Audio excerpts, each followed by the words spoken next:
নমস্কার বন্ধুরা, অনুশ্রী রান্নাঘরে আপনাদের সবাইকে স্বাগত।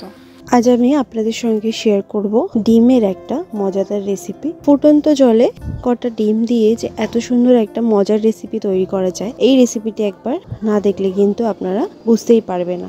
আর এই রান্নাটা খেতে এত অসাধারণ হয়, গরম গরম রুটি, পরোটা, লুচির সাথে কিন্তু দুর্দান্ত লাগে খেতে। একবার যদি এরম ভাবে এই রেসিপিটি তৈরি করে খেয়ে দেখেন, বাড়ির সবার কিন্তু প্রশংসা রাঁধুনি অবশ্যই পাবেন, আর মন চাইবে বারবার এরম করেই তৈরি করে খেতে। রেসিপিটি তৈরি করার জন্য আমি সবার প্রথমে নিয়ে নিয়েছি 5টা ডিম। এখানে ডিমের পরিমাণটা আপনারা নিজেদের প্রয়োজন মতন কিন্তু বাড়াতে বা কমাতে পারেন। ডিমগুলোকে সবার প্রথমে আমি একটা বাটিতে ফাটিয়ে নিয়ে নিয়েছি। তার মধ্যে দিয়ে দিচ্ছি 1/2 চামচ পরিমাণে নুন। নুন দেওয়ার পর ভালো করে একটা হ্যান্ড হুইস্কারের সাহায্যে আমি ফেটিয়ে নেব। ভালো করে ডিমটাকে ফেটিয়ে নেবার পর আমি আগে থেকেই গ্যাস অন করে একটা কড়াতে জল গরম করে রেখেছিলাম। জলটা এবার ফুটতে শুরু করে দিয়েছে। সেই ফুটন্ত জলের মধ্যে আমি এবার ডিমের মিশ্রণটিকে ঢেলে দেব। পুরোটাই আমি একবারে ঢেলে দেব। পুরো ডিমের মিশ্রণটাকে আমি ঢেলে দিয়ে দিলাম। হাই ফ্লেমে কিন্তু এটাকে আমি এবার রান্না করব। 2 থেকে 3 মিনিট আমি হাই ফ্লেমে এটাকে রান্না হতে দিয়েছি। তারপর হালকাভাবে একটুখানি নাড়াচাড়া করে নিচ্ছি খুন্তির সাহায্যে। ওপরটা কিন্তু এখনো একটু হালকা নরম নরম হয়ে আছে, সেই জন্য আমি আবারও একটুক্ষণ রান্নাটা হতে দেব। এবার ভালোভাবে ডিমটা কুক হয়ে গেছে। আমি ছাঁকনির সাহায্যে এরমভাবে ডিমটাকে তুলে নিচ্ছি আর জলটাকে ভালো করে ঝরিয়ে নিচ্ছি।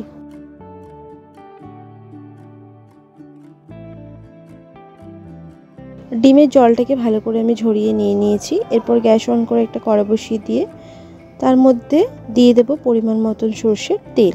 আমি রান্নাটা কিন্তু সর্ষের তেলেতেই করব। তেলটা ভালোভাবে গরম হয়ে গেলে দিলাম একটা ছোট দারচিনির টুকরো, 2টো ছোট এলাচ আর 1/2 চামচ পরিমাণে গোটা জিরে। ফোড়নটাকে আমি একটুখানি ভেজে নিলাম। এরপর দিয়ে দিচ্ছি একটা মিডিয়াম সাইজের চপিং করে কেটে রাখা পেঁয়াজ। পেঁয়াজটাকে দিয়ে 2 মিনিট হাই ফ্লেমে আমি একটু ভেজে নেব।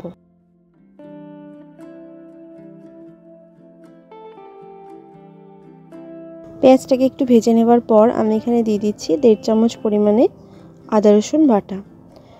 আদা রসুন বাটাটাকে দিয়েও ভালো করে এবার কষিয়ে নেব, যাতে আদা রসুনের কাঁচা গন্ধটা ভালো করে কেটে যায়। এরপর আমি দিয়ে দিচ্ছি একটা মিডিয়াম সাইজের টমেটো বাটা। টমেটো বাটাটাকে দেওয়ার পর ভালো করে নাড়াচাড়া করে কষিয়ে নেব। টমেটোটাও যাতে ভালো করে কষানো হয়ে যায়। একটুখানি নাড়াচাড়া করে নেবার পর দিয়ে দিলাম আমি স্বাদ মতো নুন। নুন দেওয়ার পর ভালো করে এবার কষিয়ে নেব। ভালো করে টমেটোটাকে দিয়ে একটু কষিয়ে নেবার পর দিয়ে দেব গুঁড়ো মশলা। দিচ্ছি 1 চামচ পরিমাণে ঝাল লঙ্কার গুঁড়ো, 1 চামচ পরিমাণে দিচ্ছি কাশ্মীরি গুঁড়ো লঙ্কা, 1/2 চামচ পরিমাণে দিচ্ছি হলুদ গুঁড়ো, 1.5 চামচ পরিমাণে দিচ্ছি ধনের গুঁড়ো, আর দিচ্ছি 1 চামচ পরিমাণে জিরের গুঁড়ো। ভালো করে এই মশলাগুলোকে দিয়েও গ্যাসের ফ্লেমটা লো টু মিডিয়ামে রেখে আমি কষিয়ে নেব। মশলা যত ভালো করে কষানো হবে, রান্নার স্বাদও কিন্তু ততই সুন্দর হয়। বেশ ভালো করে মশলাটাকে আমি কষিয়ে নিচ্ছি। মশলাটা ভালো করে কষানোর পর সাইড থেকে যখন তেল সেপারেট হতে শুরু করবে, তখন আমি দিয়ে দিচ্ছি 1 কাপ পরিমাণে জল।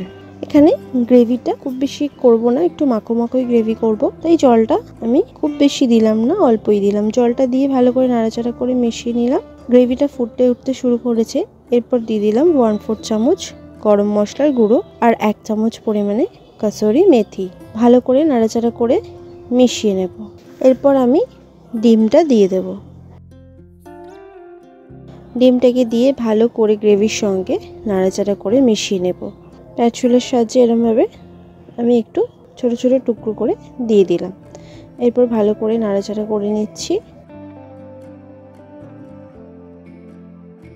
3 থেকে 4 মিনিট আমি লো ফ্লেমে ঢাকা দিয়ে রান্নাটা হতে দেব। 3-4 মিনিট পর ঢাকাটা সরিয়ে নিয়েছি। ঢাকাটা সরাতে কিন্তু একটা দারুণ সুন্দর গন্ধ বেরোতে শুরু করেছে। ভালো করে আবারও একটুখানি নাড়াচাড়া আমি করে নিচ্ছি। এরপর দিয়ে দিচ্ছি সামান্য একটুখানি ধনেপাতা কুচি।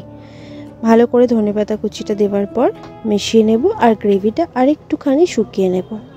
আপনারা যদি চান এরকম গ্রেভিও কিন্তু নাবিয়ে দিতে পারেন। আমি একটুখানি গ্রেভিটা শুকিয়ে নিচ্ছি। এবার আমি গরম গরম সার্ভ করে নেব। ডিমের এই রেসিপিটি গরম গরম রুটি, পরোটা, লুচির সাথে কিন্তু অসাধারণ লাগে খেতে। একবার তৈরি করে খেয়ে দেখবেন, মন চাইবে বারবার এরম করে ডিম রান্না করে খাই। এত সুন্দর লাগে রেসিপিটি খেতে। আশা করছি আপনাদেরও ভালো লাগবে। ভালো লাগলে লাইক শেয়ার করতে ভুলবেন না। কমেন্ট বক্সে কমেন্ট করে জানাতে ভুলবেন না রেসিপিটি কেমন লাগলো। ভালো থাকবেন, সুস্থ থাকবেন। ধন্যবাদ।